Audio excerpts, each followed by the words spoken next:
Yo, what's up bro, baik lagi bersama channel gua. Channel apa sih namanya ya? Lupa. Podcast Rakyat Jelata. Podcast Rakyat Jelata di channel Ngelantur Trash. Ceng ceng ceng ceng. Pertemuan kedua kali ini tetap tidak mau disebutkan namanya. Ya karena nggak punya nama kan. Karena anonim ya, karena dia Satria Baja Hitam. Pahlawan topeng juga. Kali ini gue mau ngebahas tentang Masih seputar corona lah. seputar corona lah. Iya. Tapi dari segi pandangan rakyat jelata. Bukan dari seorang ahli gitu loh. Karena kita kan bukan ahli tuh. Karena kita bukan ahli, karena kita ngelantur trash namanya juga. Jadi nggak usah baper lah maksudnya. Jadi kali aja lu sependapat sama kita ya kan? Jadi kalau lu pusing ya wajar. Kita aja yang ngomong pusing gitu kan. Iya. Puasa hari ini, Bang. Puasa alhamdulillah. Puasa. Tapi udah buka kan. Iya, udah buka. Puasa sampai malam kan. Oh iya, buat kawan-kawan yang puasa mudah-mudahan sukses sama lapar sama hausnya. Iya, buat lo pura-pura puasa lu bilang, "Hah? Gua lihat lu tadi lu di warteg lu kampret." Pura-pura lemes lagi lu. Garda terdepan dalam penanganan corona ini. Menurut lo siapa? Tapi ada dua pandangan nih sebenarnya tuh, garda terdepan penanganan corona sama garda terdepan pemutus mata rantai corona. Nah itu gue masih. Kalau garda terdepan penanganan corona atau pemutus corona, kalau menurut gue sih ya semua pihak lah. Semua pihak terlibat. Semua masyarakat sampai gembel sekalipun kayak kita nih harusnya punya peran gitu loh untuk penanganan atau pemutus penularan corona gitu. Tapi sekali lagi, kenapa rantai penularan corona harus diputus? Kenapa gitu? Ya coba gue tanya sama lo, menurut lo kenapa? Kenapa harus diputus rantai penularan corona? Karena biar semua ini berakhir dengan indah. Oke, gue terima itu. Tapi gimana kalau misalnya vaksin corona sudah ditemukan, harus diputus nggak penularannya? Ya kalau misalkan bisa, kenapa enggak? Nggak. Misalnya vaksin corona udah ditemuin ya. Udah temuin.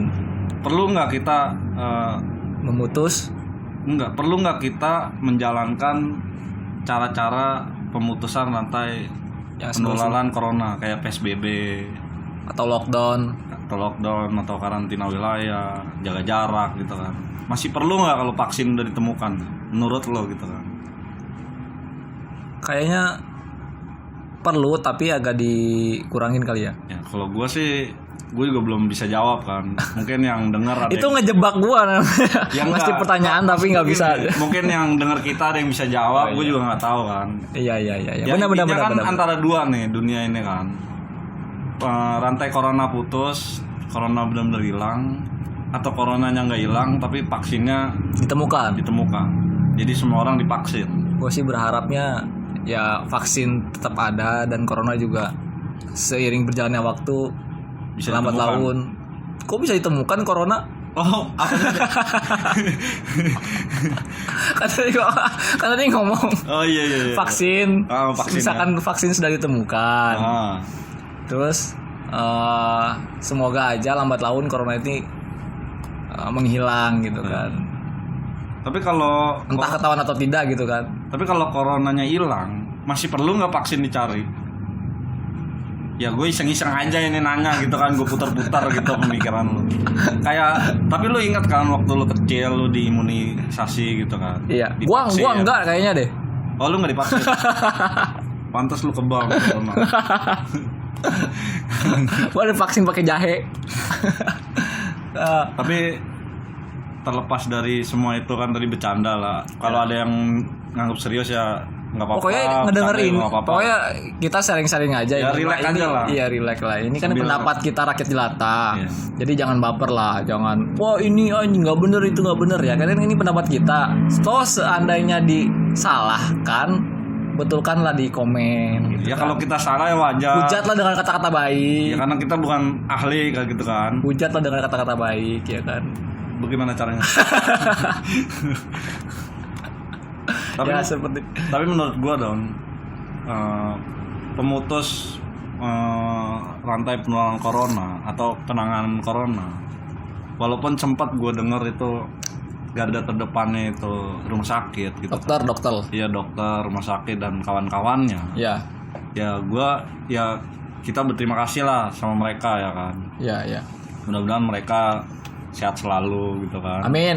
Dikasih kesehatan selalu, Amin. dikasih kemudahan selalu Amin. untuk menangani corona. Karena kasihan banget Bang, Gajinya juga lancar Ya, gitu kan. karena Tunjangannya ditambah lah biar gitu kan. Jadi mereka semangat kerjanya gitu kan. Terus untuk para relawan gue lebih salut lagi gitu kan. respect banget yang Respect belum banget. pulang ke rumah sampai Buat kangen pemerintah keluarga. juga nih yang lengkapin APD atau fasilitas rumah sakit ya gue angkat jempol banget. Jempol banget lah ya kan. Terima kasih buat pemerintah gitu kan. Buat ngelengkapin APD sama fasilitas rumah sakit yang di Indonesia. Jadi bisa cepet nanganin corona gitu loh. Jadi Ya kan? iya. Karena kan APD itu harus setiap hari ganti dong. Oh iya. Enggak. Ya kayaknya sih begitu. Gue juga nggak tahu karena gue bukan Masa enggak dokter, bukan diganti sih? perawat. Tapi satu yang nggak pernah diganti. Apa? Gua kalau beli jas hujan 10.000, hujan-hujanan sampai seminggu, ya gua nggak pernah ganti sih. Ya. Sampai sobek baru ganti. Yang jelas APD di rumah sakit jangan sampai kayak begitu lah. Oh iya dong, harus diganti. Ya Keren kan? banget anjing. Jadi kesehatan mereka juga terjaga. Jadi Iya. penularan pun nggak bertambah gitu loh Don di dalam rumah sakit gitu kan. Ya selama ini ya gue udah terima kasih sama para dokter, para perawat, ya kan, para relawan yang berada di garda terdepan. Terus Dalam menangani pandemi corona pandemi ini. corona ini yang Pemerintah yang sudah melengkapi semua fasilitasnya. Ya. kan. Tapi pertanyaan terbesar gua Don. Nah, siapa pemutus mata rantai corona? Siapa? Itu yang menjadi pertanyaan. Tapi kalau menurut gua pemutus rantai corona, penularan corona ini, menurut gue itu semua pihak gitu. Oke. Ya. Dan yang paling utamanya itu menurut gue ya masyarakat. Termasuk kita nih Don, gembel-gembel Ya, pinggiran rakyat gitu kan. jelata gini. Iya. Kalau bisa di rumah aja ya di rumah aja gitu. Sebenarnya gue pengen banget di rumah aja, tapi kan pegel badan nih, kayak orang tua dulu lah. Tapi nggak apa-apa, lu kan jadi pahlawan. Oh berarti kayak Gitu. jadi dong. nanti gue kalau misalkan cerita ke anak cucu gue, dulu kakeknya ayah berjuang membela negara Indonesia dengan berperang melawan penjajah. Iya. Tapi ayah juga ikut serta dalam Pemutus Pemu- rantai penularan menyelamatkan bangsa ini. Dengan cara apa ayah? Rebahan di rumah. Ya, tapi nggak rebahan juga loh. Maksud gua ya kita seefektif mungkin lah di rumah, ngapain kayak nyuci baju kayak apa kayak bengong. Tapi kayak sebelum apa, bulan kayak- puasa kayaknya situs-situs porno naik deh.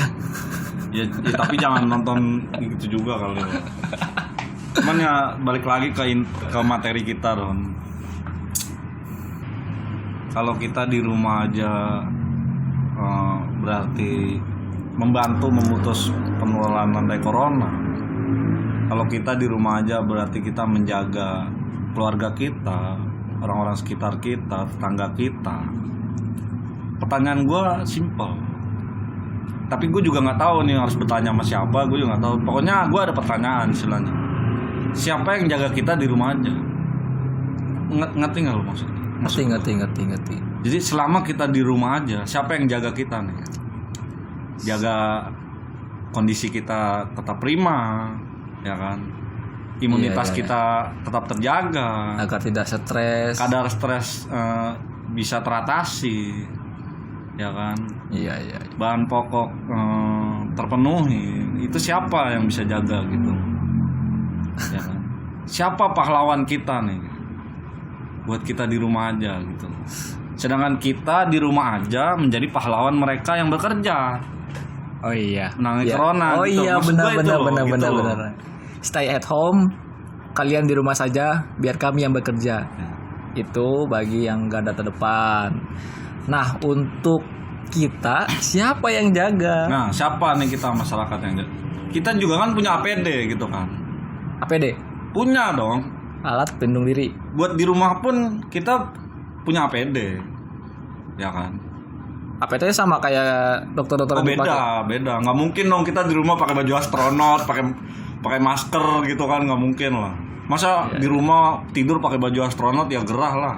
Iya. Kayak sauna dong tuh, keringetan terus. Lebih baik gua membantu ini ya sekalian ke rumah sakit kalau kayak gitu ya. Iya, menurut gua sih ya pemerintah juga harus mikirin APD yang di rumah aja. Dalam bentuk apa sih, gue penasaran banget ini tuh. Ya simple lah, ekonomi lah. Gue nggak bilang duit sih, gue bilang ekonomi gitu. Tadi disebutin tadi. Oh iya, gue lupa. Tapi gue nggak bilang duit, gue bilang Bisa aja Gue bilangnya ekonomi. sembako atau apa Ya ya kayak kan? sembako, Iya. keperluan sehari-hari gitu kan. Buat keperluan hidup mereka sehari-hari kalau di rumah aja gimana. Iya. Kalau yang masih bisa kerja di luar atau 8 aspek yang dalam PSBB masih diaktifkan, itu kan berarti mereka masih bisa bekerja. Selain yang 8 sektor itu Tidak boleh. udah tidak boleh, ada yang tidak boleh, ada yang udah nggak kerja ya kan. Gimana kalau yang udah nggak kerja gitu kan? Ya kan, gimana coba? Iya, kasihan banget sih maksudnya. Iya. Mana Ya gue sih mikir bukan, gue ngomong bukan buat orang yang punya tabungan banyak gitu kan, ya kan, yang Iya, bisa bertahan hidupnya sebulan, 3 bulan, 2 bulan, 6 bulan atau setahun nggak bekerja masih bisa bertahan. masih. Ya, gue notabene gue ngomong yang orang-orang yang kerjanya Sehari-hari. harian, informal. Iya. Kayak lu sama gua inilah sampah gitu kan. Gue mungutin aja. Kalau nggak kerja kan kita nggak dapet juga kan.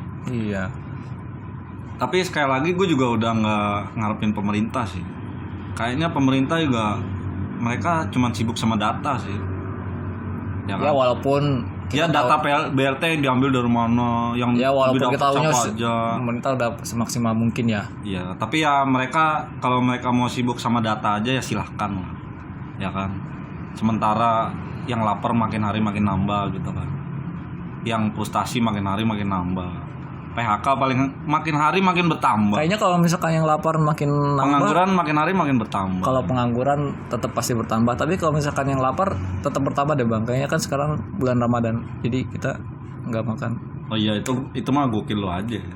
Ya kalau nggak lapar ya nggak puasa lah namanya. Mana ada puasa nggak lapar, ya nggak mungkin lah ya Ya, kan. makanya itu. Iya, cuman ya gue sekali lagi gue mau tekanin, kalau pemerintah masih sibuk sama data, masih sibuk sama kartu-kartunya, ya kan, silakan aja.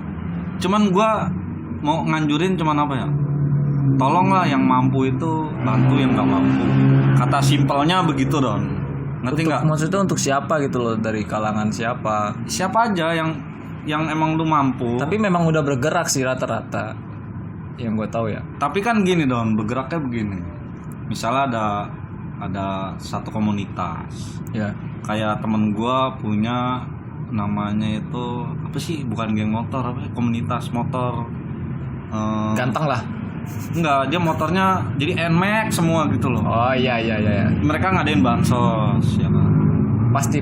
Terus bagi-bagiin ke rakyat-rakyat yang nggak Yang mampu. jelas-jelas mereka juga Membutuhkan, gitu. tapi rela berbagi. Iya, mau gue gini dong. Kayak misalnya gue punya temen, dia kerja di toko kan. Tokonya itu udah ditutup sama bosnya 2 minggu sebelum PSBB. Ya kan, Don? Iya. Otomatis temen gue dan temen-temennya lagi yang kerja di toko itu udah nggak kerja, Don. Jauh banget pasti. Udah dirumahkan, Don. Dan itu kejadiannya 2 minggu sebelum PSBB di Jakarta. Karena diperlakukannya sistem ini kali ya. Di rumah aja. kerja di rumah. Iya. WFH. Kerja di rumah aja, beribadah di rumah aja, belajar di rumah aja. Ya tapi gue nggak nyalain itu ya. Gue nggak nyalain itu. Intinya gini aja. Intinya ini, gue balik lagi ke substansi yang gue mau ceritain ini. Jadi temen gue kerja di toko. tokonya udah diliburin 2 minggu sebelum PSBB di Jakarta diberlakukan. Otomatis di toko itu temen gua yang kerja di situ ada kurang lebih 12 orang. Berarti yang 12 orang ini udah dirumahkan. Otomatis pengangguran dong. Pengangguran. Walaupun sementara atau ya, seterusnya nggak ada yang tahu. karena kan mereka tuh mungkin formal kali ya. Iya, dan gokil. Informal ya? Iya, informal karena mereka Informal. kerja harian. Oh iya. Jadi kalau masuk dibayar sama bosnya, kalau nggak masuk ya nggak dibayar. Oh, jadi yang informal ya berarti hitungannya pengangguran sementara dong. Iya, mereka gajian ngambil gaji ya tiap minggu gitu kan. Nah, balik lagi ke sini, berarti yang 12 orang itu udah dirumahkan, toko udah tutup.